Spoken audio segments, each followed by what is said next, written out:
midfield resilience, but they just keep finding ways to win. How are they doing that, Martin? Is it luck? Well, I see it says that it's Arna time, a bit like Fergie time. It does seem to be happening with remarkable regularity this season. I think it does show that actually that the quality that they've got, and then they can keep going to the end. That's always the sign of a very strong team. But I think they might be pushing their luck a bit. And perhaps I'm sure Arne Slot will be saying to them, "Look, you need to try and get this done and dusted, and shut up shop, whatever, and get these results sorted out before going into injury time again." Yeah, as a Liverpool fan, Carl, will they be worried about the fact that Liverpool do seem susceptible to these types of goals? As a non-Liverpool fan, it's very entertaining to watch. If you are a Liverpool fan, I suppose this is the mark of winning, even though you're not necessarily playing well. Liverpool were very good tonight, it must be said. They were 2-0 up and cruising well before half-time, and then Atletico Madrid get a goal just before half-time, and you're like, okay, fair enough. And then it got stung again. We know Liverpool now have a bevy of attacking options. Alexander Isak didn't play the full 90 minutes because, well, they're still building him up after missing pre-season. But they've got players like Hugo Ekitike, Cody Gakpo, and Mohamed Salah, who probably hasn't got past third gear and yet still looks very much capable of defining games. So again, questions over their defence. We know they tried to sign Mark Guehi, but that deal didn't go through on deadline day. But in the meantime, they're going to be very, very fun to watch, and they are going to score quite a few goals, not just at the start of games, but increasingly in stoppage time too. Exactly how we're seeing that play out. Let's just turn our attentions to the back of the Star. Heads, we win, they say. How did Isak look to you, Martin? Does he look as though the weight of that British record transfer fee is weighing him down at all? I thought we played 58 minutes, just under an hour. I thought he showed flashes of his old self. I think he's probably still a bit rusty and probably not surprising, really. But he, there was a couple of chances. Maybe he sort of snatched at them, perhaps, and they were half chances. But I think he showed enough. He's not going to say he's coming out all guns blazing, scored a hat trick. This is why Liverpool paid 125 million for him.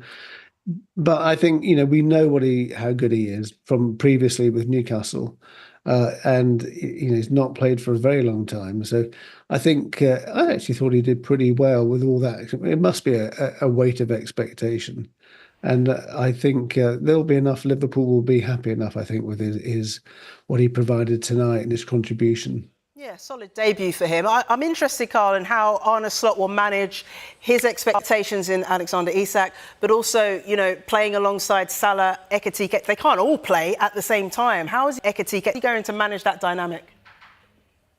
Knowing Arne Slot, he's going to manage it very well. This is a very good coach who knows how to rotate his options, and he's already spoken about the need to rotate his options, particularly with Isak and with Hugo Ekitike. I think when everyone is fully fit and everyone is match sharp, there is some scope for Ekitike and Isak to share the same space, and perhaps someone like Florian Wirtz might make it to the bench.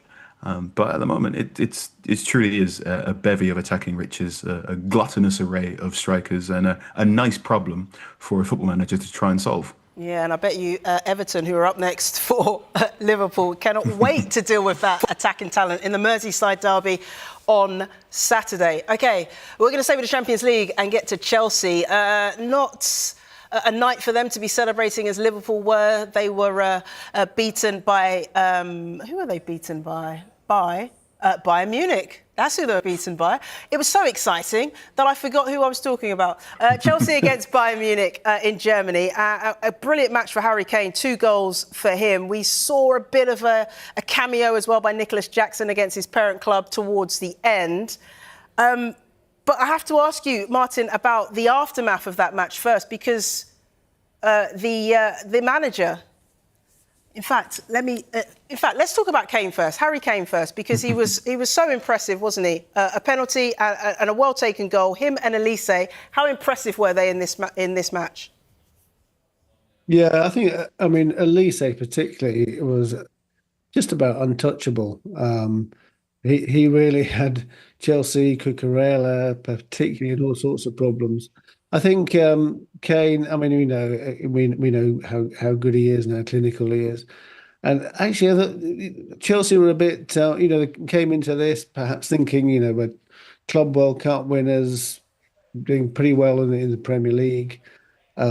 Should be perhaps be confident of at least getting a result at Bayern Munich. But actually, I thought they were pretty disappointing. Cole Palmer aside, he was really good. Had a goal disallowed late on for offside, but a beautiful finish, and he also scored. But yeah, I think that they will be very disappointed. I think that they didn't do better in this one.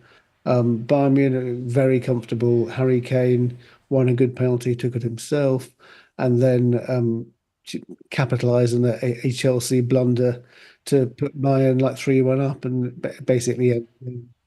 Yeah, in the back, in the inside of the Telegraph, I should say, it says Chelsea youngsters given lesson in how not to stop Kane. Carl, would you expecting more from Chelsea this evening?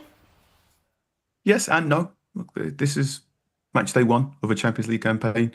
Well, league phase that will run well into January. I think Enzo Maresca has proven himself now as an astute cup manager in charge of Chelsea. I think in one-off games he can do very, very well. However, Bayern Munich have two exemplary attacking players in Harry Kane and Michael Olise, and very often in the Champions League, games are decided by can your forward catch fire quicker than the other team's forward. So no shame in losing to Bayern Munich, especially away from home. Chelsea are still to bed in some of their players. I think João Pedro is a very good forward, but perhaps not necessarily the penalty box operator that Chelsea might have needed in this game. And therefore, there might be some questions over what can they do in Liam Delap's absence. Martin, Bayern did look very impressive tonight, as did Harry Kane, despite so many people always writing him off for playing in the Bundesliga now. But I know it's just, one game in, but, you've got to have some perspective on these things. But I'll ask you the question anyway. Can they win the Champions League, Martin? Is it too early to say? From the signs that we've seen, how do they look? Yes, I was thinking exactly that very thing, Jess, about could they go all the way? And I actually think they are in a better state now than they have been to make a proper attempt for the tournament than they have been for a few seasons. I think Kane is doing brilliantly. I think Elise is excellent, and I mean they were there last season as well, of course, but they just seem to have added a little bit of nous and know-how to themselves. So I think they'll be up there. I mean, but we've seen sort of huge, PSG winning 4-0, brilliant performance by them. I mean, they are going to be probably the favourites again. But Bayern Munich and the English clubs not far behind. OK, Martin, Carl, for the moment, thank you very much. We're going to take a quick break now, and when we come back, we'll look at more of the sports stories in the morning's newspapers, including this in the Telegraph, as Newcastle prepare to face Barcelona in the Champions League 28 years on from one of their most famous nights. Stay with us.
Hello again, you're watching Back Pages tonight, and welcome back to The Athletic's Carl Anker and Martin Ziegler from The Times.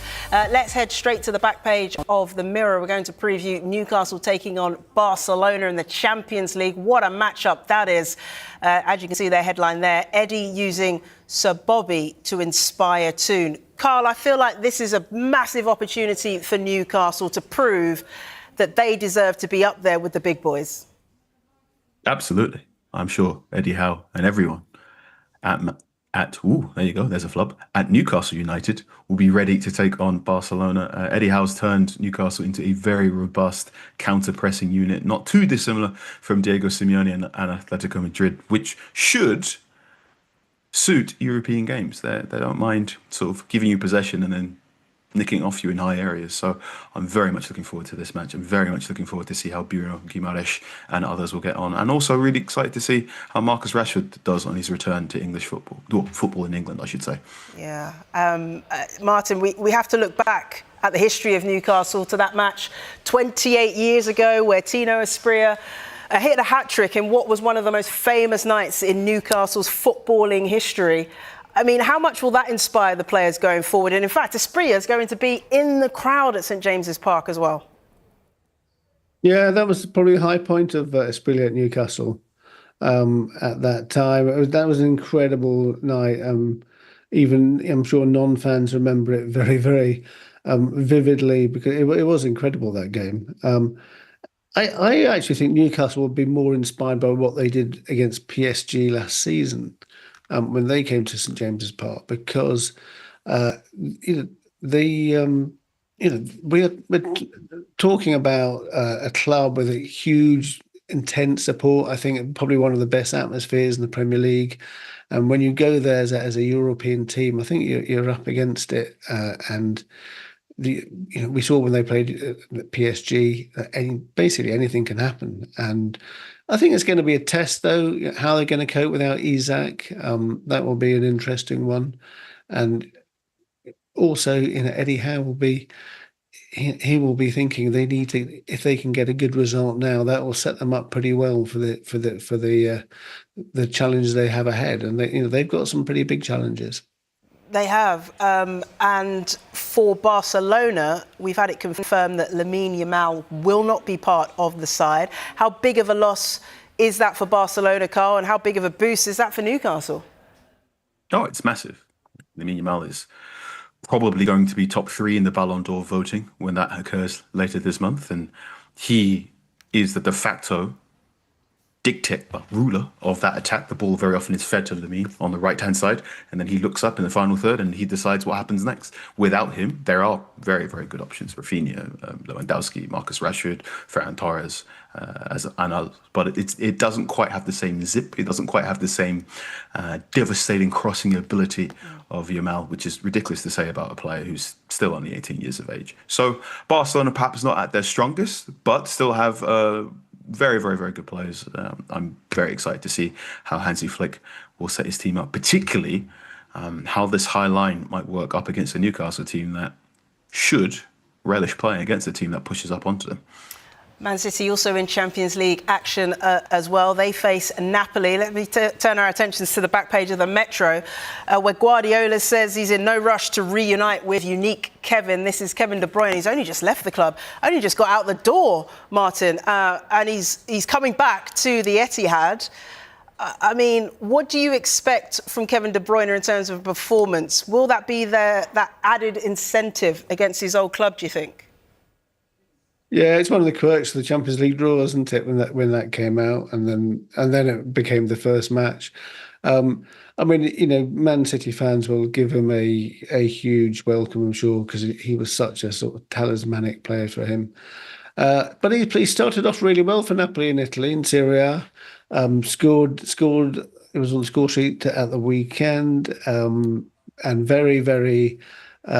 I think, looking at what I've seen, fans there have taken them to his heart, and not surprisingly, because he is extremely talented player, obviously. I know he's coming to the end of his career, and perhaps his legs didn't cope with the hurly-burly of the Premier League as much as they used to. but he can still hurt Manchester City, and they will be well aware of that. And the one thing, the fact is, they know him so well, is that at least they'll be able to prepare for him. Another interesting quirk of this fixture, Antonio Conte coming back to England. What do you expect his reception to be like, Carl? How will he try and outwit Pep Guardiola? I think his reception might be a little bit frosty, considering he once outwitted him to win a Premier League title in charge of Chelsea. But this would be an excellent game. Antonio Conte, his time at Napoli has been really interesting. They mostly played a 3-5-2 on their way to the Serie A title last season with Scott McTominay as a second striker, but they've changed a little bit now, playing more of a 4-3-3 in a number of games, and it looks to be a little bit more space in behind to try and get the most out of Rasmus Højlund. Now Romelu Lukaku is out. So two very good managers who have a reputation for being dogmatic in their methods, but actually a little bit more pragmatic than anyone gives them credit for. I'm really going to be looking forward to this one tomorrow. Yeah, me too. Really excited to see the continuation of this Scott McTominay renaissance that we've been witnessing over in Italy as well. Okay, let's go to the back page of The Guardian. Manchester United, speaking of Scott McTominay, United hit record high for revenues, but report £33 million. £33 million loss. Martin, I know you've written about this in your paper as well. Talk to us about this and the details of what this reveals. Yeah, so actually, financially, this is not a bad result for Manchester United. They've cut their losses significantly on the previous season. So 33 million. Actually, people say, oh, they're not making a profit, but that's pretty good business considering they weren't in the Champions League. They didn't have the income from that. But I actually thought more significantly was their wage bill. So they've been a huge cost-cutting exercise put in by Ineos at Manchester United. The high-paying earners have been taken off the wage bill, and last season it dropped by 14%, £51 million wiped off the wage bill. They're now, for the first time in the Premier League era, their wage bill is lower than Arsenal's. It's lower than Chelsea's, it's lower than Liverpool's and Manchester City's. But I think the Arsenal one is quite significant because that's never happened before. What does that mean for the future? We will see. But is this a changing of the guard? Perhaps not quite, but I do think it's a very interesting thing. Yeah, I'd love to hear your take on this, Carl. You know this club inside out. I wonder as well about the wage bill and their ability to then attract the best players to the club, knowing that they won't be paid as much as their rivals. Yes and no. I mean, we've just seen a summer where Manchester United managed to attract Bayern Mbeumo over Newcastle United, even though Newcastle had Champions League football.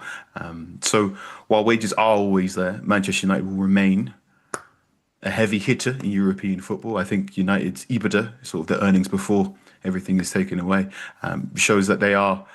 I mean, if you talk to any sort of financial expert, there's Manchester United and there's basically nearly every other football club in the world. Despite the fact there was no Champions League football, their commercial revenue was up, their matchday revenue was up. I think the case now is, can Manchester United get back into European football? And can they stay in European football, particularly the Champions League, and then get that sort of financial gap that they enjoyed so freely and readily in the 1990s? Okay, let's talk Jose Mourinho because this is an interesting one. We'll go to the back of the Sun. On the sidebar, they say a special occasion at Bridge. Now, this is Jose Mourinho, who's only just been sacked the other day. He's already back in management. He's taken over at Benfica, and they will play Chelsea in about 2 weeks' time in the Champions League. They've also got a game against Newcastle. Martin, Mourinho back again. This man loves working. I know, it's such a brilliant story, isn't it? And also going to Benfica, obviously started off so brilliantly at Porto 20 odd years ago, and now he's at their sort of deadly rivals. So that's no loyalty in football, Martin. No, exactly. Another twist of the tail. He was at Benfica very briefly, I must say. The fact is that the spice it's going to add to the Chelsea game, it's just going to be brilliant. And really, I can't wait for it. And whatever you say about Mourinho, he makes things more exciting. Yeah, you're right, Carl. He was at Benfica about 25 years ago. Has he still got it in him? Can this Benfica side be a force in European football? Big question. I'm going to be really mean here. Probably not. Okay. Not in the Champions League at the very least. This is a Benfica team that just lost to Azerbaijan, Champions Karabakh. Hence, Mourinho's replacing Bruno Lage. This is a team that is doing well domestically to an extent, but perhaps doesn't have the financial capabilities to make an upset. The Champions League is very, very different in 2025 to how it was in 2003, where he sort of stunned Europe with that Porto side. So while it's good that he'll be back at Stamford Bridge, and while it's always good to have more Mourinho press conferences, I'm not quite sure he'll be able to take that Benfica side to the very, very, very deepest runs of the Champions League this season. Yeah, a Jose Mourinho press conference really is something to behold. I'm sure you're going to be in many more in the future, guys. But Martin, I wonder if you feel that it's a bit of a surprise that he's taken this job and possibly didn't hold out for a Premier League job. I don't know. I don't think so. I think he's shown he's willing to go. You know, he went to Turkey, obviously. That he's willing to go anywhere that wants him. But I think Carl's probably right. You know, when he's going in after the transfer window, so he can't affect anything about the squad at all, really.